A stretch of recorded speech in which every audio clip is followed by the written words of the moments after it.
حول ولا قوة إلا بالله العلي العظيم أما بعد.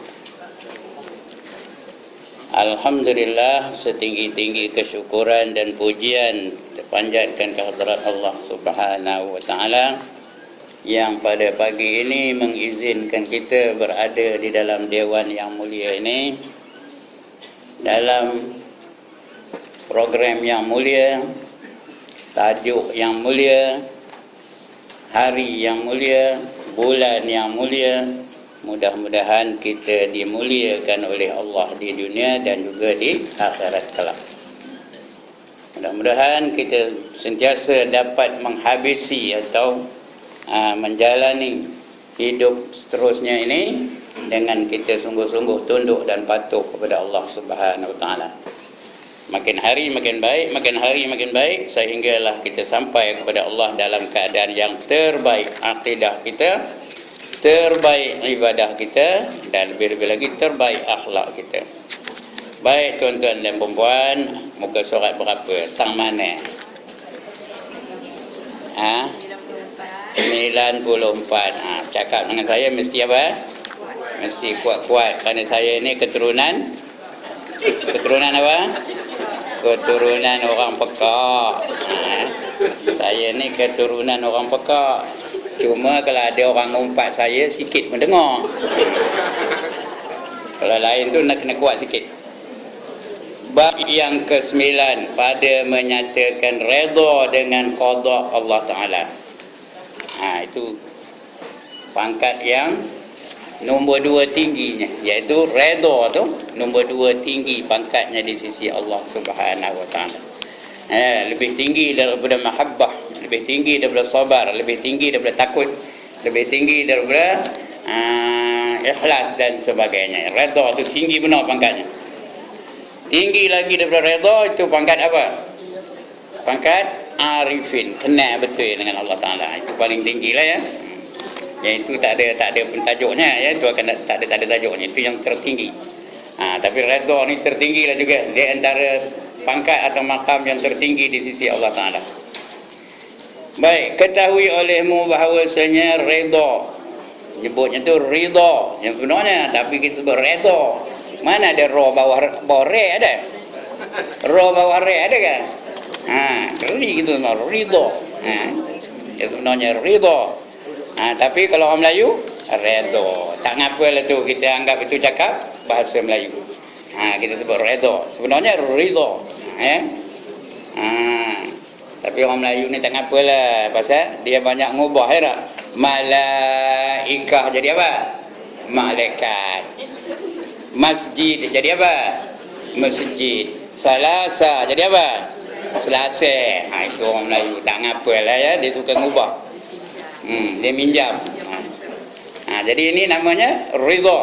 Tapi kita bolehlah sebut redha, tak apa ya.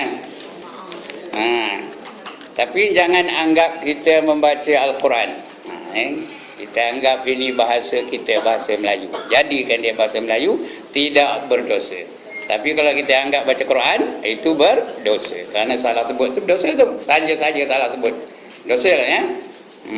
Jadi kena sebut betul, ikut ejaan yang sebenarnya. Ketahui olehmu bahawasanya ridha dengan qada Allah Ta'ala. Saya pun terus nak nyebut ridha, kena sebut redha juga lah. Redha dengan Allah Ta'ala, qada Allah Ta'ala. Qada tu artinya apa? Ketentuan, perlaksanaan ketentuan. Dia ada 2 ketentuan tu. Satu namanya qadar, satu namanya qada. Qadar tu ketentuan yang Allah telah tetapkan dari azali lagi. Bahawa saya ni akan datang kemari pukul 10 pada hari Ahad ni, itu sudah ada tertulis di Lauh Mahfuz tu. Itu namanya apa? Qadar. Atau kita sebut takdir, dah ditentukan oleh Allah Taala. Apabila kita laksanakan qadar itu namanya qada. Bila saya datang pukul 10 betul-betul saya ada sini, maka itu namanya qada Allah Taala telah berlaku. Itu qadar dan qada. Kena faham antara perbezaan antara dua ni. Qadar dan qada. Qadar yang tertulis di Lauh Mahfuz. Qada artinya perlaksanaan qadar yang tertulis di Lauh Mahfuz. Itu bezanya. Jadi kita ni kalau kita tanya diri kita, bukan tentu kita suka yang kita ni jadi kita. Ya ke tak? Suka ke tuan-tuan dan perempuan jadi tuan-tuan dan perempuan? Belum tentu ya. Kadang-kadang kita merongok-rangat. Merongok-rangat tu yang jadi salah di sisi Allah Subhanahu Wa Taala. Tidak redha dengan qada Allah Taala. Kata Tuhan apa? Dalam hadis kursi, barang siapa tidak redha dengan ketentuanku, tidak syukur dengan nikmatku, tidak sabar di atas balakku, katanya, kamu carilah bumi yang lain daripada bumi aku. Ada ke? Ada. Ya, you choose which planet you like other than my planet. Ada ke? Mana kobek? Jadi mau sedar tak ndak, redha tak redha, kena terimalah ketentuan Allah Taala. Bukan itu, tak ada lagi. Dan kamu carilah Tuhan yang lain yang serupa dengan aku. Ada? Tak ada. Jadi kena redha lah dengan apa yang Allah tentukan, kan? Baik. Maknanya suka hati akan segala yang dikehendaki Allah Taala. Dan ketiadaan iktirad. Apa arti iktirad?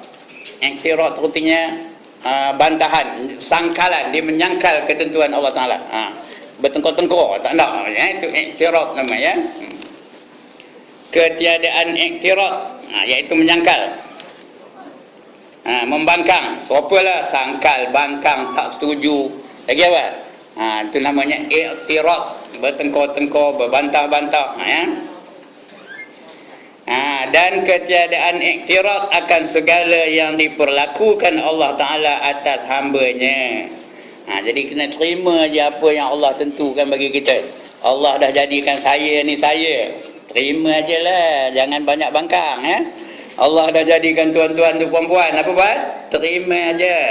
Allah dah jadikan perempuan tu perempuan, terima je lah, ya. Kalau ikut hawa nafsu, memanglah kita bukan seronok nak jadi kita ni. Saya ni kalau boleh biarlah jadi Bill Gates ke. Kenal siapa Bill Gates? Perempuan pun seronok benar dia jadi demian ni. Demian ni seronok benar jadi demian ni. Usah buat lah. Kalau boleh biarlah jadi isteri Sultan Brunei ke. Barulah best. Ya lah. Tapi Allah dah jadikan perempuan tu perempuan, terima je lah. Allah dah jadikan saya ni saya, terima je lah, ya. Itu ketentuan Allah Ta'ala. Itu namanya dunia. Bukan kalau semua kaya, taklah namanya dunia, ya. Baik. Dan bukan makna redha dengan qada itu bahawa tiada berasa sakit pada ketika kena balak. Sakit tu sakit lah juga, ya. Tapi hati menerima balak yang didatangkan oleh Allah Ta'ala. Hati menerima penyakit yang Allah datangkan kepada kita. Padahal kita bukan suka. Ya, sakit, siapa seronok sakit angkat tangan? Seronok benar dapat sakit, angkat tangan. Dia dapat kena darah tinggi. Oh ya, darah aku tinggi katanya, ada. Tapi terimalah dengan hati yang terbuka, ya, itu namanya redha. Sakit memang sakit. Saya dulu bukan seronok benar kena lemah jantung, seronok kan? Kena operasi, tahu ke tuan-tuan dan perempuan, saya dulu operasi jantung, buat bypass, seronok benar kan? Seronok benar buat bypass dia, sebulan duduk atas katil, terdek aje. Tahu terdek? Tak boleh buat apa terdek. Sebulan lamanya tuan-tuan dan perempuan. Tuan-tuan dan perempuan tak kenal, kalau kenal siapa kau tahu? Gelisah nak bangkit tak boleh, semua tak boleh. Medang bertengkar dengan anak saya. Saya suruh nak bangkit, dia tak tahannya tangan, tak bagi saya bangkit. Memang tak boleh bangkit pun. Ya. Hari-hari marahkan anak saya. Anak saya pegang dia, tak bagi dia bangkit. Tak boleh kata dia, tak boleh katanya. Ya, hari-hari sebulan lamanya tu. Dah lama lepas itu baru kita sedar bahawa mereka buat itu kerana apa? Kerana sayangkan bapaknya. Baru sedar. Masa itu marah aja rasanya, ya. Jadi redha lah dengan ketentuan Allah Ta'ala.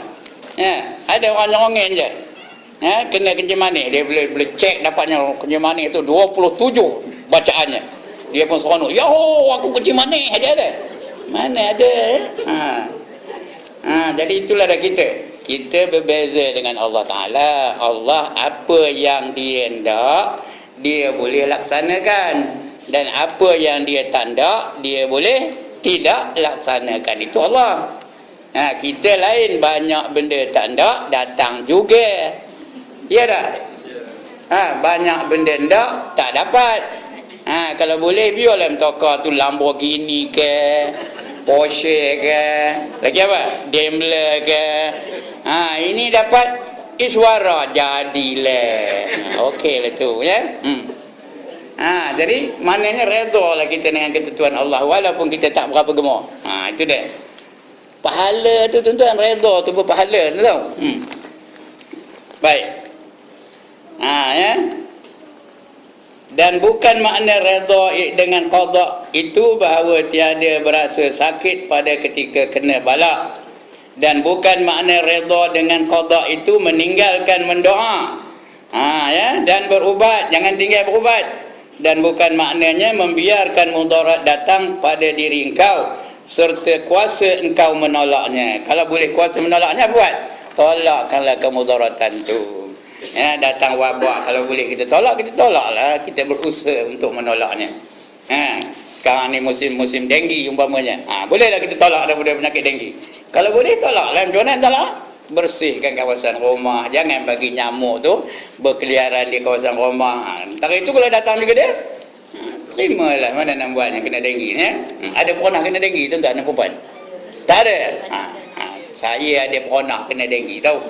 4 hari 4 malam duduk hospital. Kena denggi tahu. Duduk hospital tu, hari-hari cek darah tu, pagi sekali, petang sekali, pagi sekali, petang sekali. Duduk hospital kampung. Tapi ada pula hikmahnya duduk hospital tu tahu.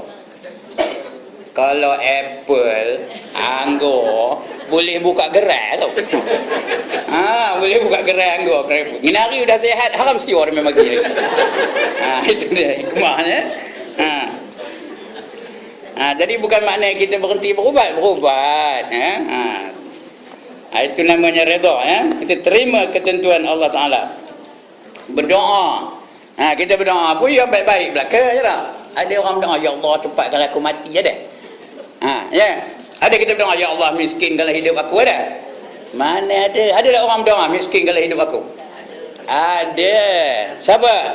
Nabi Muhammad sallallahu alaihi wasallam. Itu di antara doa Nabi tu apa?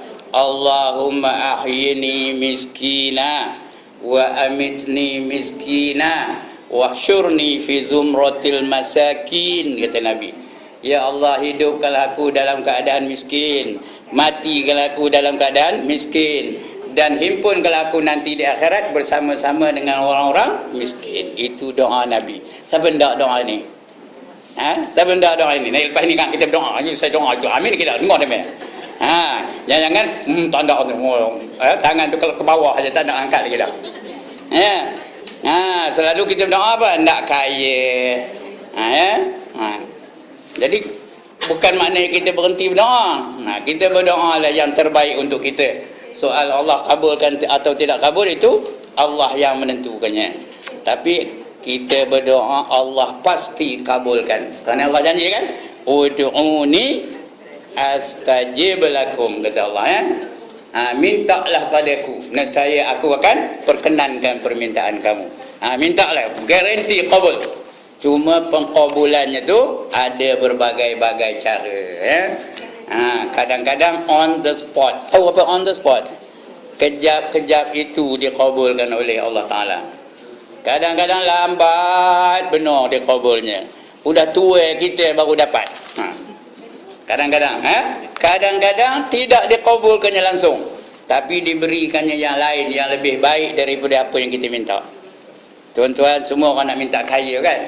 Ya tak? Tapi semua kaya kan? Tak. Kadang-kadang Tuhan tak bagi kaya, tapi Tuhan bagi kesihatan badan. Mana tak? Nak kaya kan, nak badan sihat. Ya? Kalau kaya pun nyonyit-nyonyit buat apa? Tahu nyonyit-nyonyit? Tahu kita main nyonyit-nyonyit? Ya Allah, kadang penin, kadang demam, kadang sakit gigi. Itu nyonyit-nyonyit namanya. Kalau duit banyak pun buat apa? Kadang-kadang diberi yang lebih baik daripada apa yang kita minta. Kadang-kadang dia tak bagi langsung di dunia ni, tapi dibaginya di akhirat besok. Ada 4 cara Allah kabulkan doa kita ni. Ingat tu. Yang pertama, on the spot. kerja-kerja itu. Yang kedua, lambat pengkabulannya. Macam kita berdoa untuk anak-anak kita. Anak-anak kita tu punyalah handai, punyalah teruk nak belanya. Tak maunya apa? Tak maunya dengar cakap. Kita pun berdoa. Tapi itu juga. Ya. Kadang-kadang sampai dah dewasa anak itu, baru dia berbakti kepada ibu dan bapanya. Ada tak anak-anak yang dulu-dulunya dahsyat benar, teruk benar, tapi bila dia dah dewasa, dia itulah yang berbakti kepada ibu dan bapa? Ada tak? Ada. Yang baik dulu kadang buat tak peduli je dengan mak bapanya. Kita boleh cari dalam kehidupan ni, ramai yang begitu kan. Jadi dia lambat dikabulkan oleh Allah Ta'ala. Sebab itu jangan berhenti berdoa. Tak dapat pun doa juga, tak dapat pun doa juga, kerana pasti Allah akan kabulkan. Yang ketiga, Allah bagi yang lain, ya, yang lebih baik daripada apa yang kita minta. Dibaginya kesihatan badan, dibaginya ilmu. Tak kata tak ilmu. Jadi itu yang dibaginya. Dibaginya ketenangan jiwa. Tahu tenang jiwa? Ya. Kalau dia tak tenteram jiwanya, banyak duit pun tak guna. Dia baginya ketenangan jiwa. Tenang aja jiwa dia. Sejuk aja mata dia tengok anak-anaknya, sejuk aja mata dia tengok keluarga dia, sejuk aja matanya tengok ibu bapa dia. Itu ketenangan jiwa. Yang keempat, kadang-kadang dia tak bagi di dunia ni, udah mati baru dapat. Itulah dia. Jadi jangan putus asa, jangan berhenti berdoa kepada Allah Ta'ala. Begitulah redha ni, ya. Jangan bukan berhenti berdoa, dah berdoalah kepada Allah Ta'ala. Sedangkan ketentuan Allah tu udah tentu. Rezeki dah ditentukan Allah, umur kita dah ditentukan Allah, jodoh kita pun dah ditentukan Allah. Semua, ya, everything is determined by Allah. Apa saja semua di dalam ketentuan Allah Ta'ala. Tak payah berdoa kan? Berdoa juga, kerana qadar tu ataupun qada tu ada dua jenis. Satu namanya qada mubram, yang dalam ilmu Allah Ta'ala. Kita tak tahu, Allah saja yang tahu. Dan yang dalam ilmu Allah tu tidak semestinya yang ada tertulis di Lauh Mahfuz. Tak semestinya, panjang umur kita ni. Kadang-kadang dia minta doa panjang umur, kadang-kadang dia melakukan perkara yang boleh menyebabkan umurnya lebih panjang, ya. Boleh tak Allah panjangkan umur kita? Walaupun tertulis di Lauh Mahfuz umur dia sekian aja, tak ada lebih daripada itu, tapi dia berdoa, boleh tak Allah panjangkan umur dia? Itu takdir, itu namanya takdir mubram. Takdir mubram ni tak boleh ubah, dalam ilmu Allah saja. Allah saja yang tahu, kita tak tahu. Yang kedua namanya takdir mu'allaqun. Mu'allaqun, yang tergantung kepada kehendak Allah Ta'ala. Kalau Allah nak ikut yang apa tertulis di Lauh Mahfuz, boleh tak boleh?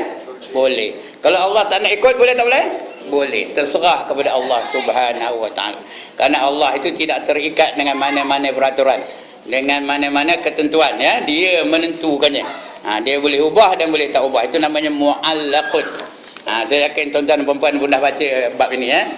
Kalau baca kitab Ahlus Sunnah wal Jamaah, Aqidah Ahlus Sunnah wal Jamaah, boleh jumpa perkara ini, ya. Itu nama salah satunya, bukan itu aja dah. Salah satu itu namanya kitab Ahlus Sunnah wal Jamaah, Aqidah Ahlus Sunnah wal Jamaah. Baik.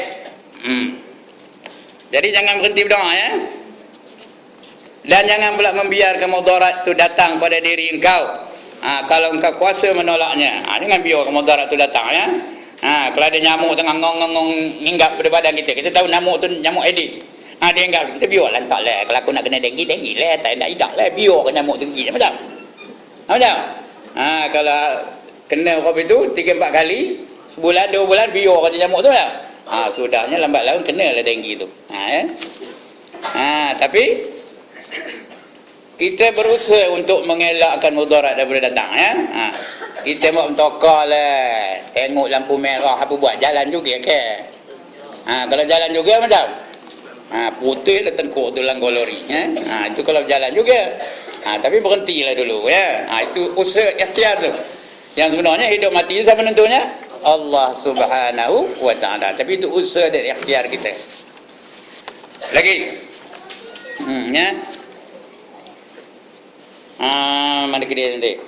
Maka setengah daripada perhimpunan redha dengan qada itu bahawa menuntut sampai engkau kepada yang dikasihnya dengan mengerjakan segala sebabnya. Kalau tidak sampai kepada kekasih kita, siapa kekasih kita? Allah Ta'ala. Kalau tidak sampai kepada dia, cari sebab supaya boleh sampai kepadanya. Buat sebabnya itu ya. Kerana nak sampai itu jangan bunuh diri. Itu sampai juga, tapi bukan sampai sebagai kekasih. Sampai kita kepada Allah sebagai apa? Sebagai musuh. Kita tidak sampai sebagai kekasih ke sebagai musuh? Sebagai kekasih yang Allah kasihkan kita. Ya, yang Allah sayangkan kita. Kalau tidak kasih sayang Allah, kena cari rahmat Allah, barulah dia kasihkan kita. Tidak rahmat Allah, ada berbagai-bagai cara. Di antaranya kata Allah dalam Quran, innal ladzina amanu wal ladzina hajaru wajahadu fi sabilillah ulaika yarjuna rahmatullah wallahu ghafurur rahim. Kata Allah ya, sesungguhnya orang-orang yang beriman dan orang-orang yang berhijrah dan orang-orang yang berjuang di jalan Allah, mereka itulah orang-orang yang berharap akan rahmat Allah Ta'ala. Allah hanya akan bagi rahmat kepada kita kalau dia kasihkan kita. Kalau tidak, dia tak bagi rahmat ya. Ulaika yarjuna rahmatullah wallahu ghafurur rahim. Dan Allah Maha Pengampun lagi Maha Mengasihani. Jadi kalau nak dapat rahmat Allah, ada 3 perkara yang kita mesti ada dalam kita. Yang pertama, iman. Biar iman kita tu sah di sisi Allah Ta'ala, akidah kita nak betul, sehingga Allah mengakui kita sebagai hambanya. Allah iktiraf kita sebagai hambanya. Kita dah di akhirat besok, apa kata Allah? Fadkhuli fi ibadi, jadilah kamu sebagai hamba-hamba aku, kata Allah. Bila itu kata Allah, apa ganjarannya? Wadkhuli jannati. Wadkhuli jannati, artinya apa? Welcome to my syurga. Ndak ke tak ndak? Ndak. Atau kalau ndak, yang pertama, betul kan akidah tu betul-betul ya. Sehingga Allah iktiraf kita sebagai hamba-hambanya. Yang kedua, wallazina hajaru. Apa artinya? Hajaru itu apa? Dan mereka-mereka yang berhijrah. Jadi berhijrahlah tuan-tuan dan puan-puan. Lepas ini balik, gulung tikar, gulung tilam, pindah ke kampung ya. Ya. Hijrah itu kan? Bukan ya. Nanti jangan datang kampung pun dia tak muat orang dah. Tak payah hijrah lagi dah ya. Apa yang berhijrah? Sikap, your attitude. Change your attitude. Not change your address. Change your attitude towards Islam. Kalau dulu getik aja tengok orang amalkan Islam, apa ni? Kita sendiri mengamalkannya. Kalau dulu getik aja tengok orang bertudung, lepas ni pakai tudung. Macam mana tudungnya? Biar labuh tudung tu. Amalkan dia, tunjukkan dia tu berkenan dengan cara attire, Islamic attire. Jangan getik aja, jebik aja tengok orang tu tudung dia. Dulu kalau semayang di rumah aja, lepas ni di mana semayangnya? Di tempat yang didirikan jamaah, di masjid atau di surau atau di mana-mana lah, asalkan ada jamaah. Itu suruh apa? Suruh hijrah. Change your attitude. Kerana hijrah tak ada lagi dah. La hijrata ba'dal fath, kata Nabi. Tidak ada hijrah setelah pembukaan Mekah. Walakin jihadun wa niyah. Tapi yang ada ialah jihad dan niat untuk berjihad. Itu yang kedua tadi, mesti berhijrah. Yang ketiga, wajahadu fi sabilillah. Apa artinya? Berjuang di jalan Allah. Tuan-tuan dan perempuan, perjuangan di jalan Allah ni dia bukan satu pilihan, dia satu kemestian. Faham ke ni? It is not an option, it is an obligation. Tahu apa arti obligation? Dia tu paksaan, mesti kita laksanakan.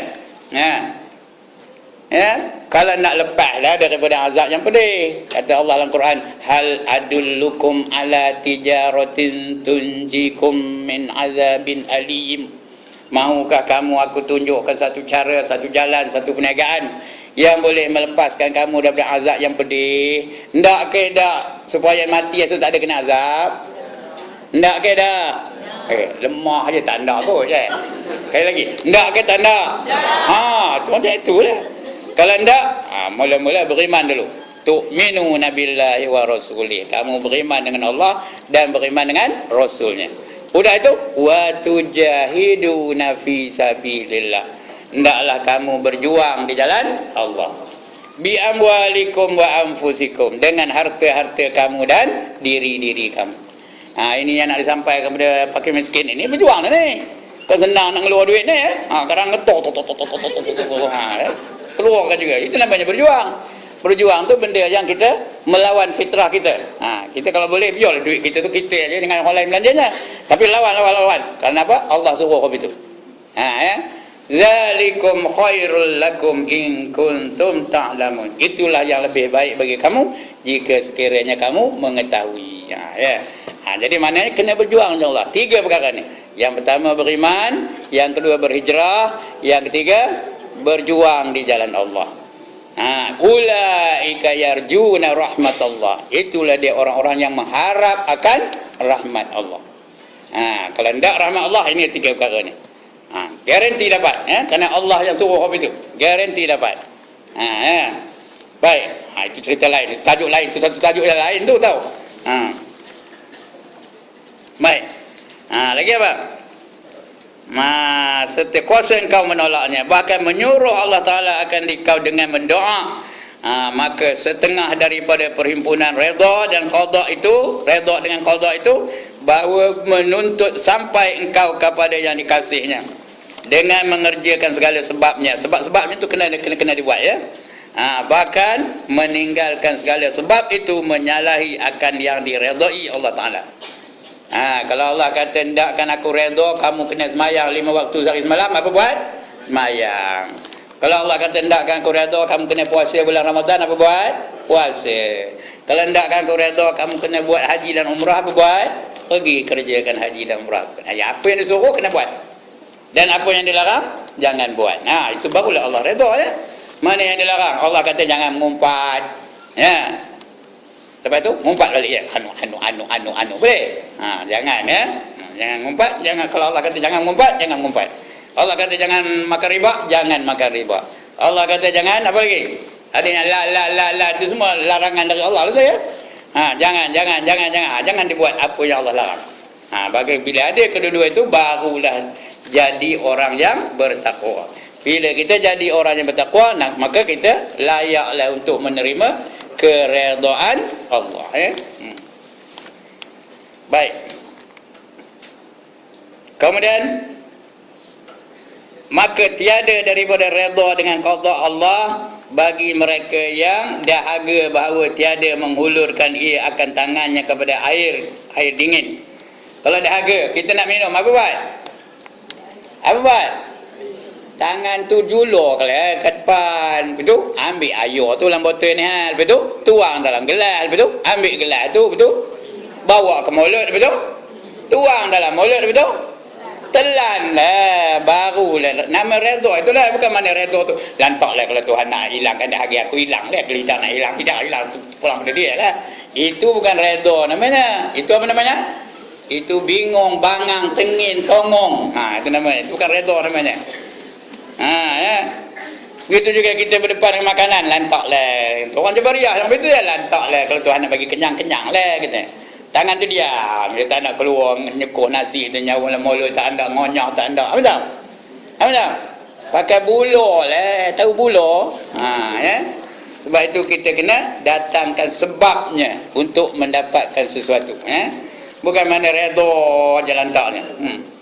Kalau tidak, jadi dia Jabariyah. Tahu apa dia Jabariyah? Menyerahkan segala-galanya kepada Allah. Tapi Jabariyah ni yang sebenarnya bab dunia dia memang tak ada Jabariyah. Kalau bab mamam tu dia dulu berebut, baru kita. Bab ibadah tu yang dia tu banyak menyerahkan kepada Allah aja. Ngapa kamu tak tudung, katanya? Allah dah tentukan aku tak tudung, tak adalah aku tudung, katanya. Bab-bab akhirat mereka nyalahkan Tuhan. Ngapa kamu tak semayang? Apa? Allah dah tulis di lauh mahfuz aku tak semayang, tak adalah aku semayang, katanya. Ngapa kamu mencuri? Aku dah ditakdirkan menjadi pencuri, aku mencurilah, katanya. Dia menyalahkan Allah di atas apa? Di atas maksiat yang dilakukannya. Maknanya Allah yang salah. Ya. Bukan dia yang salah, Allah yang salah. Dapat dua dosa. Dosa apa? Yang pertama dosa melakukan maksiat. Yang kedua dosa menyalahkan Allah kerana maksiat yang dilakukannya. Jadi dapat double dosa. Siapa tak buatlah. Itu dia. Jangan lagi bahkan setengah daripada redha dengan qada Allah bahawa dihilangkan dahaga dengan air, dan tiada ada pada redha dengan qada itu keluar daripada perintah syarak. Tapi minum tu jangan pula jangan keluar daripada kehendak syarak. Jangan ikut lain daripada perintah Allah Taala. Buatlah tak buat, itu masih lagi dalam kawasan redha lagi tu. Bahkan maknanya seperti yang telah lalu, ketiadaan menyangkal atas perbuatan Allah Ta'ala pada zahir dan pada hati, zahir dan batinnya tidak menyangkal kehendak Allah Ta'ala, serta bersungguh-sungguh pada menuntut sampai kepada segala yang kasih akan dia oleh Allah Ta'ala. Kita kasihkan Allah, kita kasih juga kan apa yang Allah kasih. Faham tak ni? Kita kasihkan Allah dan kita kasih juga kepada apa yang Allah kasih. Bukan kasihkan Allah tapi benci kepada syariat Allah. Kasihkan Allah, benci kepada hudud. Betul? Kasihkan Allah kan namanya tu. Kasihkan Allah, benci kepada peraturan Allah. Kasihkan Allah tapi benci kepada penutupan aurat. Itu kasihkan namanya tu. Itu bukan kasih namanya, ya. Kita kasihkan seseorang, kita kasihkan juga kepada apa yang dikasih oleh orang itu. Itu baru nama gelarnya kasih yang sebenarnya. Kasih sejati namanya. Dan menjauhkan yang dilarang. Kita kasih seseorang, kita buat apa yang dia benci. Kasihkan namanya. Kita kasihkan seseorang, tapi kita buat apa yang dia benci. Kasihkan, benci namanya. Benci lah namanya tu, ya. Kita kasihkan orang, kita buat apa yang dia kasih.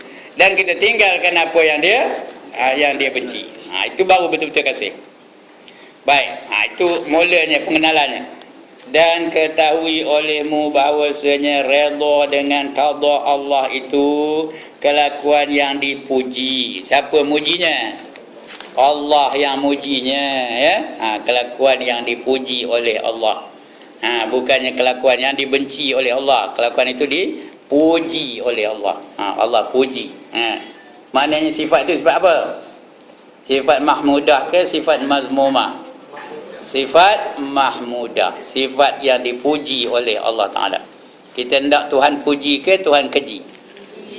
Tuhan puji, kita hendak pujian dari Allah Subhanahu wa Ta'ala. Lagi yang diwajibkan atas sekalian mukallaf. Apa kata wajib? Ya Allah, orang Melayu ke orang lain ni? Apa kata wajib? Dibuat dapat pahala, ditinggalkan berdosa. Kedudukannya mesti buat. Itu wajib, ya. Sekali lagi, wajib ni artinya apa? Dibuat dapat pahala, ditinggalkan berdosa. Kedudukannya mesti buat. Itu namanya wajib. Seperti sembahyang 5 waktu, puasa Ramadan, naik haji ke Mekah, lagi pakai tudung, lagi mengeluarkan zakat, lagi taat kepada ibu bapa, lagi taat kepada suami. Itu wajib hukumnya. Menuntut ilmu wajib tu, ya. Banyak lagi lah. Bukan itu aja, banyak kalau nak sebut. Kan yang itu punya sebut tak adalah habis-habis apa ni pengaji kita ni. Sebut satu berkata-kata. Sikit banyak kemasanya, ya. Bahkan wajib tu, ya, dipuji. Lagi diwajibkan atas sekalian mukallaf. Apa tu mukallaf? Mukallaf apa artinya? Ada ke pun nak dengar perkataan ini? Min, kaf, lam, fa. Bukan maklab tu, ya. Nak baca kan maklab katanya. Apa? Mukallaf. Siapa mukallaf? Kita lah. Itu je wala. Itu je. Artinya apa bila sebut mukallaf tu? Orang yang wajib menjalankan perintah Allah. Itu namanya mukallaf. Tandanya ada 4. Ya? Tandanya ada 4. Pertama, berakal. Akalnya sempurna. Tidak gila dan tidak terlalu bodoh. Ya? Mukallaf tu. Siapa yang gila? Angkat tangan. Tak ada. Siapa yang bodoh benar angkat tangan? Jadi maknanya semua mukallaf dah. Itu salah satu tanda tu ada dah. Mukallaf tu ada dah ya. Salah satu dah belum lagi. Yang kedua, baligh. Apa arti baligh? Sampai umurnya. Ada tak yang belum balik? Tadi ada saya tengok 2-3 orang belum balik lagi. Dia mana dia tak ada mukallaf lah. Balik tu setelah umurnya 9 tahun, ya, kemudian ada tanda-tanda kedewasaan dia. Kalau perempuan datang haid, ataupun dia bermimpi bersetubuh dan keluar mani, itu balik lah tu. Kalau lelaki tandanya apa? Bermimpi bersetubuh dan keluar mani. Tapi setelah umurnya 9 tahun hijrah ya. Bukan masih 9 tahun hijrah. Itu balik betul. Ya. Ada orang dia balik umur 60 baru balik. Umur dah 60 baru nak ngaji alik batas. Itu baru lambat benar baliknya. Yang kedua, yang ketiga apa? Yang ketiga, sempurna panca inderanya. Sempurna hawas, dalam bahasa kitabnya hawas, tapi dalam bahasa modennya panca indera. Dalam Islam panca indera yang dikira hanya 2, iaitu pemandangan dan pendengaran. Mata dan telinga, 2 tu aja diambil kira. Ya. Kalau ada salah satunya, maka sempurnalah panca indera itu. Kalau dia dengar tapi tak nampak, sempurna ke tak? Sempurna lah tu. Kalau dia nampak tapi pekak, sempurna ke tak? Sempurna juga. Salah satu baru sempurna lah tu ya. Kalau salah satu. Yang tak sempurna tu apa? Dua-dua. Dia pekak dengan buta. Itu tak wajib dia, itu bukan mukallaf. Dia pekak dengan dia buta. Itu bukan mukallaf. Tak wajib sembahyang, tak wajib tutup aurat, tak wajib buat apa-apa. Kenapa? Dia tak ada jalan nak dapat dia pengetahuan tu, tak ada jalannya. Telinga tak dengar, ngaji tapi tak dengar. Ya, mata pula tak nampak. Ya, tak ada contoh. Jadi dia bukan mukallaf. Itu pun sebelum dia memayyiz dia keadaan orang itu. Berarti dia belum tahu lagi, dia tak tahu yang mana suci, yang mana najis. Dia dah buta dengan pekak. Yang itu dia tidak mukallaf. Tapi kalau dah umurnya 72 baru buta dengan pekak macam. Macam tuan-tuan dan puan, mukallaf ke tak? Tidak. Mukallaf ke tak? Mukallaf lah ya. Kalau dah umur 72, tengah berjalan nak kemari maksudnya, tiba-tiba bunyi gempur bumi, tom, kata kuat dengan kilat, dengan apanya. Dia tol buta kejap-kejap itu dan telinganya pekak, pecah eardrum tu. Udah tak dengar. Lepas tu boleh kan? Aku tak wajib lah semayang, aku dah buta, dah pekak. Betul ya? Bukan ya. Dia nak masa dia kecil dulu, masa tak apa dulu, belum memayyiz lagi. Baru dikira dia tu tidak mukallaf. Yang keempat, dia menerima dakwah daripada Rasulullah sallallahu alaihi wasallam. Ada orang mendakwah dia tentang Islam. Dia terima dakwatul Rasul. Ya.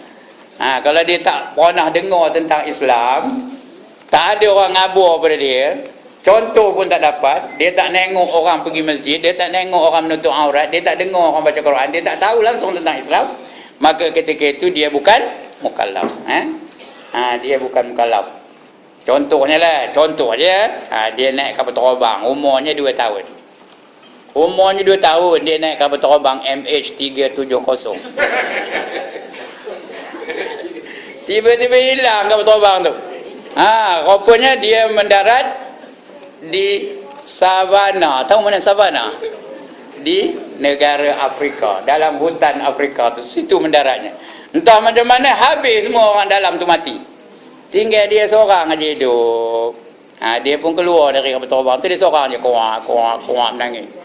Datang beruk, ambil belah. Udah besar jadi apa? Jadi Tarzan. Tarzan tak betul? Tarzan. Tarzan di Apeman. Tahu Apeman? Ya Allah, dia tak tahu ya. Dulu kami masa budak-budak tu, itulah jadi joke yang paling apa tu. Tarzan di Apeman katanya. Apa katanya? Tarzan di Ape Man tu kalau kita baca ikut ejaannya apa? Apeman. Ya. Tarzan di Apeman. Jadi Tarzan di Apeman tu dia bukan mukallaf lagi. Ngapa? Kerana tak ada orang yang menyebut dia tentang Islam. Dia pun tak pernah menengok contoh Islam di hutan belantara Afrika tu. Tarzan tu belum mukallaf, dia tak wajib sembahyang, tak ada wajib apa-apa, menutup aurat tak wajib. Itu bagi kita tengok Tarzan tu dia pakai jubah dah. Apa pakai ya? Pakai jawat aja ya. Katanya pasal dia belum dia tak tahu lagi tentang keperluan dalam Islam. Tapi bila Tarzan in London, apa dah? Bila Tarzan in London, ada tak cerita wayang Tarzan in London? Dia betul nak tengok cerita Tarzan ke ni? Tarzan in London. Dia nampak ada orang Islam. Nampak ketika itu dia dah jadi mukallaf dah. Ya. Itu empat perkara tentang apa? Tentang tanda-tanda orang yang mukallaf tu ya. Baik. Mana ke dia tadi? Kerana firman Allah, radhiyallahu anhum wa radu'an.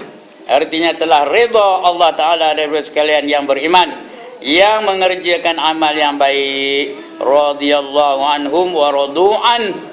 Ya. Surah apa ni? Surah Al-Bayyinah. Tahu Al-Bayyinah? Kalau sebut Al-Bayyinah banyak tegangnya. Mana ada Al-Bayyinah? Tapi kalau sebut surah Lam Yakunin, tahu tak? Tahu belakang ya. Itu surah Al-Bayyinah ya.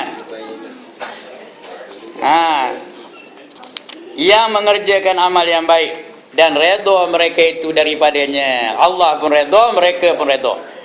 Dan sabda Nabi sallallahu alaihi wasallam, man sa'adat ibni adam ridahu bima tadallahu wa min syaqawati ibni adam sahatuhu bima qadallahu lahu.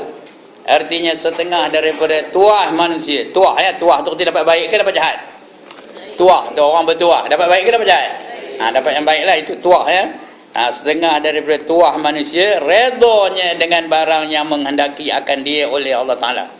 Apa yang Allah datang kepada dia, dia redha. Itu bertuah lah orang tu ya. Dan setengah daripada celaka manusia, murkanya dengan barang yang menghendaki akan dia oleh Allah Ta'ala baginya. Allah dah jadikan dia begini, dia marahkan Tuhan. Ya, kamu tak patut Allah jadikan kau begini. Ya, bukan merayu pun apa? Membebel-bebel, menyalahkan Allah di atas kesalahan dia.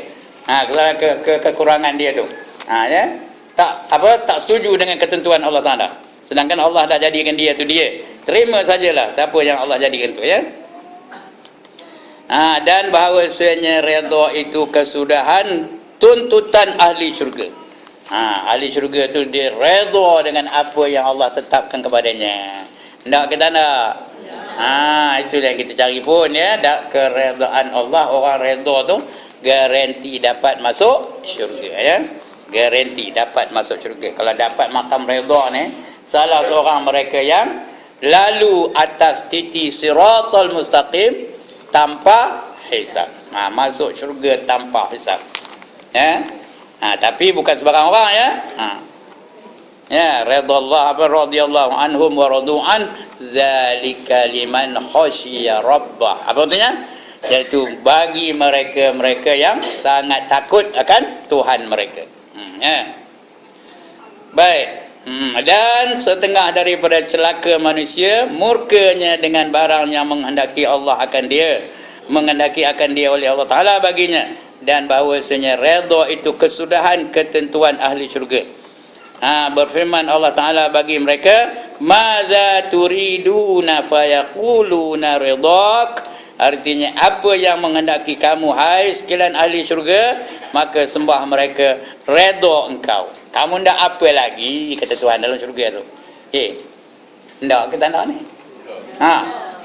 Syurga tu untuk damai ke untuk kita? Untuk damai ya. Aku tak ada can masuk syurga, tak ada can tu. Jadi kita kena sangka baik dengan Allah Taala. Ya. Jadi di syurga tu tanya Tuhan, lagi kamu ndak apa? Apa lagi kamu ndak kata Tuhan? Jangan cakap bahasa kasarnya dah ya. Kita menjawab, kami yang ndak apa? Keredaan kamu. Yang lain kami udah apa pun kami tak nak ya. Apa lagi yang kamu belum terima ahli syurga tu? Apa yang belum terima? Semua dah kami terima ya Allah ya. Semua dah kami terima. Oleh kerana itu ya Allah, benarkan kami sujud kepada kamu ya Allah. Kita dah terima segala-galanya, makanan terima, lagi minuman terima, pakaian terima, mahligai indah-indah terima, kenderaan canggih-canggih terima. Jadi kita minta sujud dengan Allah Ta'ala, ya. Ahli syurga aja apa itu? Minta sujud dengan Allah Ta'ala. Kata Tuhan, dalam syurga mana ada sujud? Nak sujud di mana? Dalam dunia dulu. Di akhirat tak ada tempat sujud lagi, kata Tuhan. Tapi minta juga, tolonglah ya Allah, berizinkan kami sujud pada kamu. Kata Allah, alright, I will grant your wishes, katanya. Aku benarkan kamu sujud. Tapi this will be the first and the last time. Allah tak kerti jangan betul kan? Ya. Maka kita pun sujud beramai-ramai. Sujud olehmu wahai hamba-hambaku, kata Allah. Ini ahli syurga aja, ahli neraka tak dapat tahu. Sujudlah beramai-ramai, kita pun sujud. Tahu berapa lama sujud? Tahu berapa lama dah? 40 tahun lamanya sujud aja. Sehingga Allah kata, angkat mukamu wahai hamba-hambaku. Baru kita angkat muka. Dalam dunia ni lalu ke sujud 40 tahun? Terusakan 40 tahun. Kalau imam tu sujud lama sikit pun dia dah ngelabah dalam, udah ke belum? Dia pun angkat kepala. Belum kita letak balik. Ya. Itu kalau dalam dunia. Tapi di sana besok 40 tahun kita sujud pada Allah Subhanahu wa taala. Tak habis lagi nikmat tu, ada cerita itu next time lah. Sekarang langsung tak ada modal, so nak cerita lagi. Okey ya. Itu dia. Jadi apa kamu minta lagi ke Tuhan? Jawabnya, kita minta apa? Redha Engkau. Kita hendakkan redha kamu ya Allah, ya Tuhanku. Jadi cukuplah setakat itu untuk hari ini ya. Ya, sudah 46 minit dah. Kita nak tahlil lagi lepas ni. Ada permintaan supaya kita tahlil ya. Untuk menyampaikan kepada keluarga-keluarga orang yang nak dihadiahkan apa ni. Jadi boleh ke tahlil ni? Boleh. Kalau tak boleh pun boleh jugalah nak buatnya. Kerana Tok Guru yang ngajak tahlil, jangan balik dulu. Siapa balik dulu kena fine. Ya. Baik, sekian dulu untuk kali ini, sesi ini. Aqul qawli hadza wastaghfirullahal azim li wa lakum. Assalamualaikum warahmatullahi wabarakatuh. أعوذ بالله من الشيطان الرجيم بسم الله الرحمن الرحيم إلى حضرة النبي محمد المصطفى رسول الله صلى الله عليه وسلم وآله وصحبه أجمعين